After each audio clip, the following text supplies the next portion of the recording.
Welcome to the Diabetic Mogul podcast. In this podcast, we offer standard and recommended practice of not only managing your diabetes well, but how you can get involved in advocating for proper access to healthcare.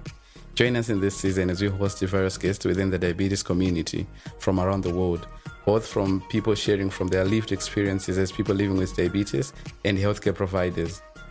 I'm your host, Tino Tendazigid, a patient advocate, a Toastmaster, and a financial intelligence expert with the vision of empowering, educate, inspire the diabetes community in the best way I know how.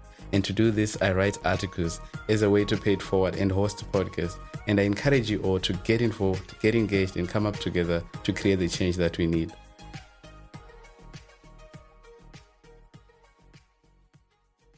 Thank you. Welcome to our September podcast, Liz. It's an honor to have you. So if you could kindly introduce yourself to the audience. Yes, thank you so much for having me, Tino. I'm Elizabeth Pfiester. I also go by Liz. I'm the founder and executive director of T1 International. I have lived with type 1 diabetes since I was 4 years old, over 30 years. I established the organization T1 International, which is a patient-led advocacy group fighting for the right to health all over the world. Thank you. Like I said, it's a huge honor to finally host you in this extraordinary month, the month of September, because it is special to all of us because of the remarkable summit that we will have soon as we speak about the Insulin for All global movement. If you could speak a little bit about that, what can you say? Yeah, of course. I would love to. I know many people who listen to this might know about the Insulin for All movement. It was really started in 2014 in the lead up to World Diabetes Day. Our aim was to put the world back in World Diabetes Day to make sure that people were realizing the global challenges that people face in places where insulin access is still not a reality. We know that 1 in 2 people around the world can't afford or access their insulin. So we really have tried to push to make sure that lots of voices from all corners of the globe are heard. And that's part of what the Insulin for All movement is. It's also taken on some of a life of its own to really have advocates wherever they are pushing for the change that is most important to them. And you mentioned our summit. I'm really glad that you mentioned that because September 24th is T1 International's 4th annual event in September. It's a summit this year. It's a one-day event. It will be filled with lots of stories and voices of our advocates around the world and the change that they're making, as well as sharing just more about the impact that T1 International is making all around the world.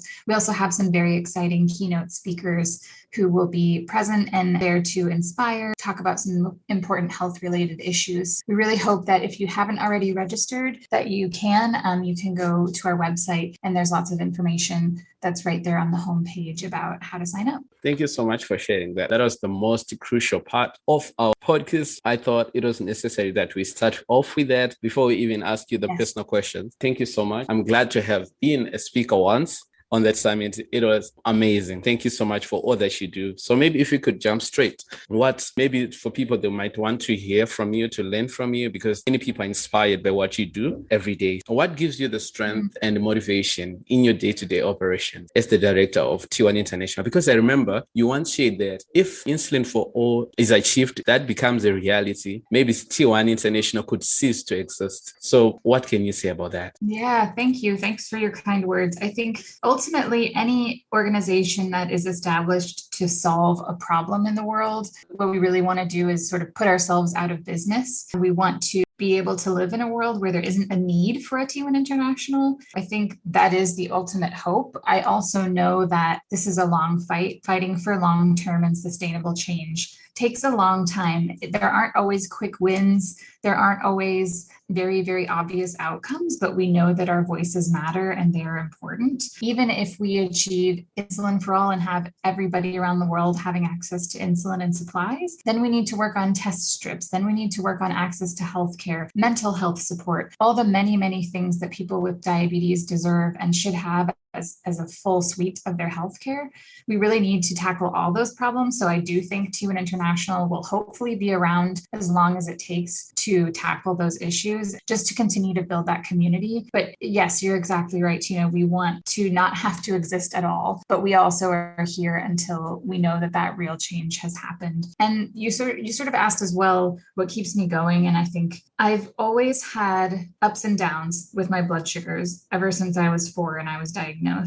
it's just a really, really challenging condition to live with. I'm very privileged in a lot of ways because I have access to technology, good healthcare, and generally the things that I need. And even with that, I still have bad days. I have a lot of struggles and honestly anxiety about my diabetes. So what keeps me going is knowing that I'm a part of a bigger community who also deals with that and deals with even bigger challenges than I deal with. And they somehow still find a space to advocate. And that's just so, so inspiring to me to be able to talk with people like you and people in our community who are pushing for that change despite so many obstacles. Oh, thank you so much. I think you've brought up a very important subject. Even diabetes impacted you somehow. Maybe if we could maybe share with the audience that might need to know this. How is your access to diabetes care impacted you when you moved from UK to USA, where insulin prices are just insane? Yeah, so I grew up in the United States in a small town in Illinois. As I mentioned to you, despite my ups and downs, for the most part, I had access to, and my parents' insurance was able to cover the things that I needed. Now, when I went to university, to college in the United States, when I graduated, I was no longer eligible to be on my parents' health insurance. And this was a period of time before what's known as Obamacare, a certain type of healthcare under the US government, was put into place. So I then had to pay a lot of money to be added back onto my parents' insurance, a huge amount of money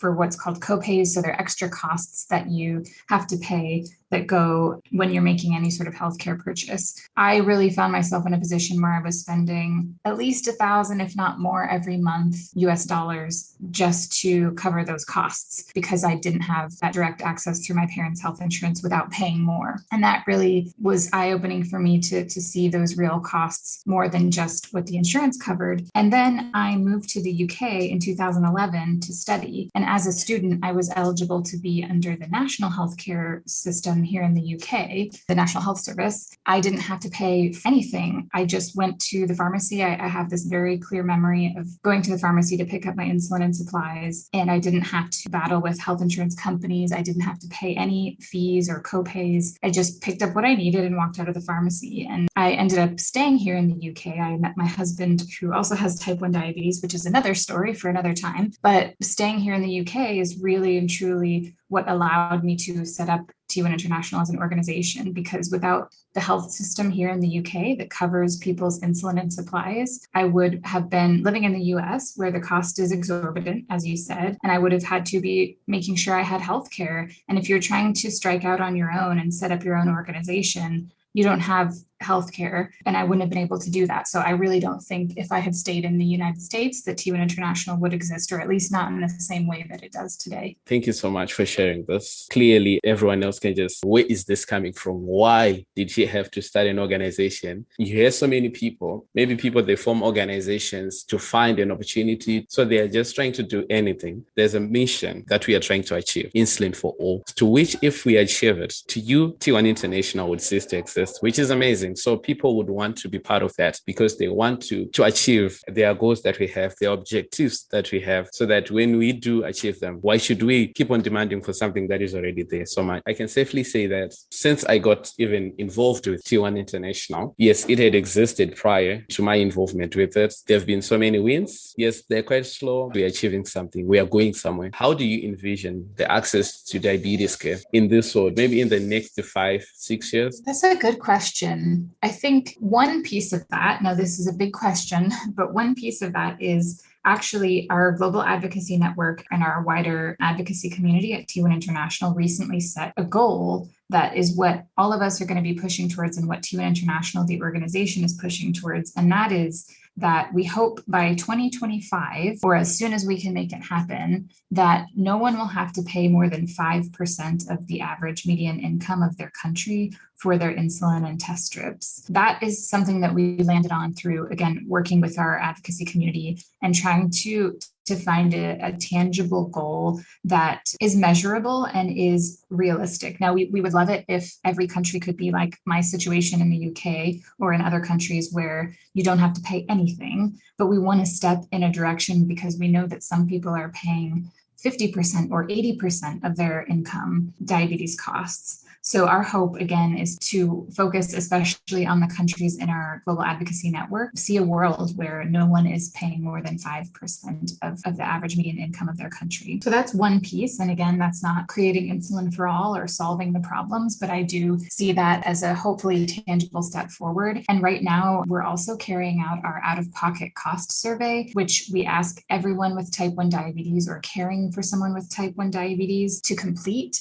because this will really help us get a baseline to be able to try to reach this goal. The survey we carry out, we do it every 2 years, and it's the largest survey of its kind. It really does help us see what people are paying out of their own pocket. There are some surveys that look at the cost to a government or the cost to a pharmacy, but we want to know the cost to patients and how much they're having to pay. So again, we've collected data over the years, and the more people that fill this out, the stronger our advocacy can be to make that change. So that survey actually closes on the 30th of September. So if you're listening now, you can fill it out. And if you go to t1international.com/survey 2022, you can fill it out now. Thank you so much for sharing all those resources and those links so that people may even participate, because they know that if we get involved and get engaged, maybe we could see the change that we need, that this world needs. It desperately needs that help. Now we consider that over 100 years ago, insulin was discovered, as it were, and their technologies, they're still coming up. People are still dying because of lack of this thing. And I remember as T1 International, you once shared some of the reasons why insulin is expensive. What can you say for people that might not have seen that? This is why they should be able to get involved as well. According to the Insulin for All Access Charter, some of the people that are listening now, they haven't participated on that. What can you share with them? Yeah, that's a good question. I think to your point, this is that we're coming on the end of the 100-year anniversary of the discovery of insulin. I think no matter what, whether you have good access or you don't have good access to insulin and supplies, it can be hard to feel like your voice makes a difference, or that doing something like signing the charter, as you mentioned, or sharing our 100 years from gift to greed video, that will make a difference. But I do truly believe that the more people that are taking those small actions, it's like drops in a giant bucket or a giant ocean of change that is going to create that wave of change. Even if, as I say, you don't see it tomorrow or you don't see it next week, the more you take those small actions, because again, everybody's trying to live their own life. We have our own health challenges, we have our jobs, we have school, we have whatever it may be. So any little small thing that you can give and ways that you can take small actions, just like you're saying, Tino, they're going to help create that change. The problem we work on are big and they're daunting, and it can feel sometimes demoralizing. Again, like your voice won't matter. But I think if you talk to folks who are part of volunteer network and who advocate with us,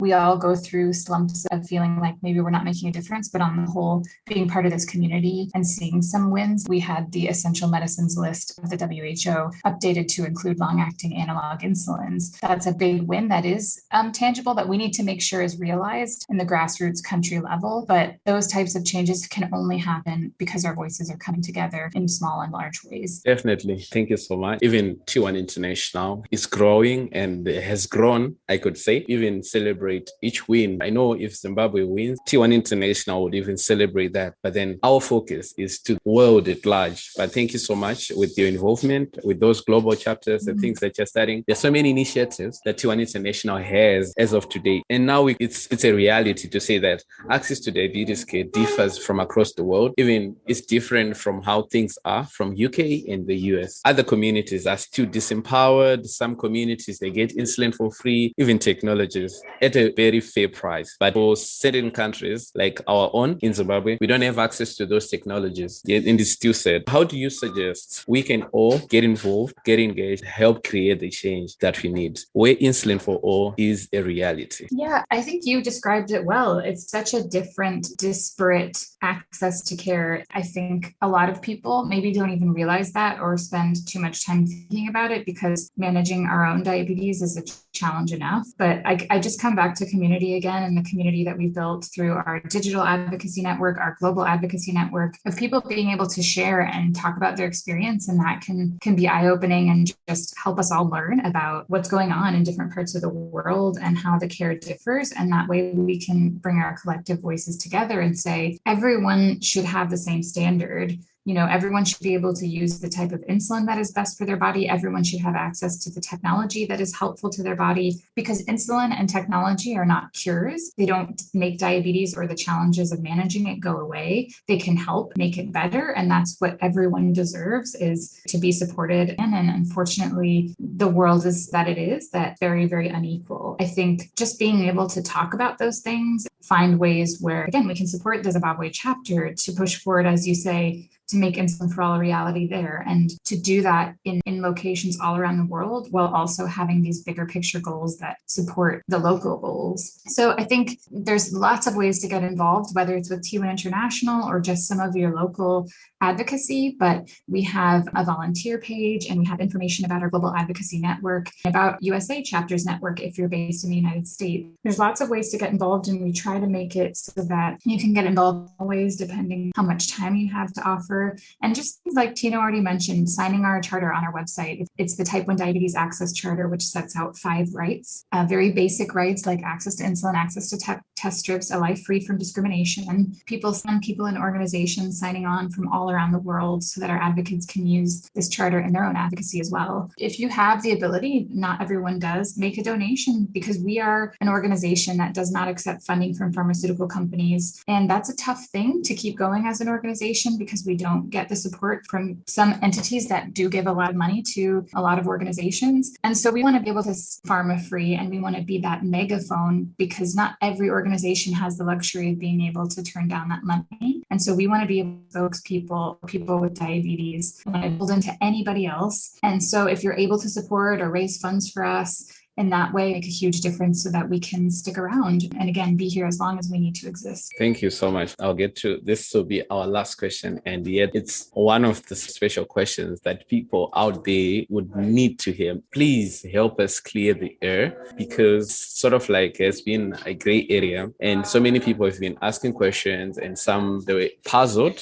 confused, so to say. So many people, even people without type 1 diabetes, we also use insulin. We want you to maybe share with audience. Can we say that T1 International focuses on the access to care for people living with type 1 diabetes alone or otherwise? Thank you for asking that question. So, of course, our name is T1 International, and that does stand for Type 1 International, in that I live with type 1 diabetes, and that there is a bit of an urgency. People with type 1 diabetes, if you do not have insulin, you can die within days or hours. For people with type 2 diabetes or some other types of diabetes, this can also be incredibly dangerous. We do have a focus on type 1, but we really have, I think, tried to make sure, and there's always more work that we can do, but tried to make sure that anyone with any type of diabetes or without diabetes feels welcome to join our cause and join our movement. Just like some types of organizations that are very, very specific, maybe to a type of cancer or to certain other health conditions, they have a focus on that, but I don't think that they would turn anyone away having other types of a similar conditions. It's not a one-for-one exchange there, but just to give an example of, we exist primarily to focus on type 1, but we try to do things and to be as inclusive as possible. We've even shifted the language that we use to talk about diabetes more broadly and to try to break down the myths, because there's a lot of stigma around diabetes on the whole, but particularly type 2. And we try to make sure that our language and the things that we're sharing in the community that we're building is welcoming to people with all types of diabetes, and is focused on breaking down that stigma, because there shouldn't be any blame for any type of diabetes. And we don't want to create any sort of division. We want to bring people together. The crisis is impacting people with all types of diabetes around the world. We absolutely, without a doubt, support people with all types, and we're fighting for people with all types of diabetes, and just fighting for health rights on the whole. We don't want to say that diabetes is more important than another health condition. It's just the area where we have some expertise and where we're trying to make a difference, but we want to bring everybody along with us. I would say bravo. Thank you so much. This was amazing. What would be your last words or your words of advice to the audience, to everyone listening, and people that will listen, even if people that will listen to it, maybe 10 years to come? Wow. Thank you, Tino. Well, I did want to ask you, I don't mean to turn the question, but I wanted to hear from you. You asked me what keeps me going, and I would love if you have 2 minutes to share what keeps you going, and then I'm happy to share my last words.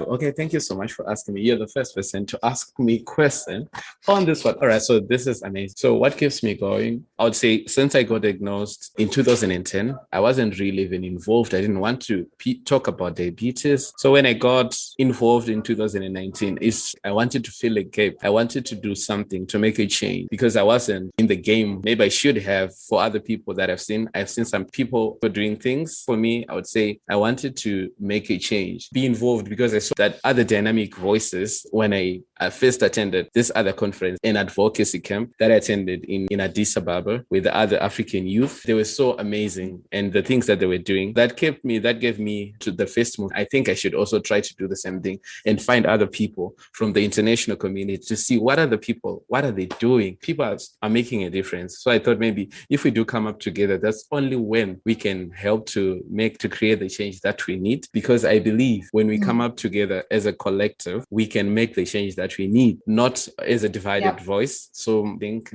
this is why I'm doing what I'm doing with the help of so many organizations that I'm part of. Thank you so much for asking me that question. You actually inspire me in a certain way. I'm so glad. Thank you for sharing that. That's what I think. Our stories have so much power, and as advocates, and they have amazing stories and voices to share as well. I think I don't know if I have any great words of wisdom. I'm just grateful for your voice and your advocacy, and for everyone who, again, no matter how small or large their time commitment or their advocacy is, everything that our community is doing is making a difference. I think the more we can just listen to each other and take time to ask questions, listen to each other. And again, like you and I have both been saying, we don't want to be divided. We want to come together. And in the age of social media, just the world with a lot of difficult things happening, it seems like it can be easier to divide and get angry than to come together and find ways that we're united, or even if we're really different, to learn about each other and to learn something new. Thank you for helping all of us learn through your podcast, Tino. Thank you so much, Liz. I am in a loss of words, but I wouldn't have done justice to our amazing guest who didn't just agree to be part of the September podcast, but turned our simple episode into an amazing session. Thank you, Elizabeth,